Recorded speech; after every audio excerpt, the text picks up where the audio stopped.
আমি দুজন আহিলোঁ ধলাত আজি ধলাত লগৰ এজন লগ কৰিব আহিছোঁ কমে লগৰটোক 2015 চনত লগ পোৱা নাই কিন্তু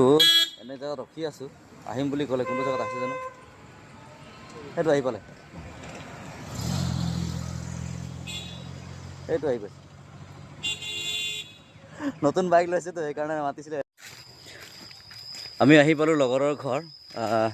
ঘৰ ধলা বুলি আগত জানিছিলোঁ কিন্তু এতিয়া লাষ্টত গম পালোঁ যে ধলাৰ পৰা সোমাই আমি আছোঁ এতিয়া বৰমুৰা গাঁও ন আৰু মোৰ লগৰ ৰাজেশ ইয়াৰো এটা ব্লগ চেনেল আছে যোনটো ৰিলিজিয়াছৰ ওপৰত আছে কিন্তু এতিয়া নতুনকৈ খুলিম বুলি কৈছে আৰু এটা তো আমি আছোঁ এতিয়া বৰমুৰা গাঁৱত অলপ ইয়াতে এক্সপ্ল'ৰ কৰি লওঁ ভিডিঅ'ত চাই থাকিব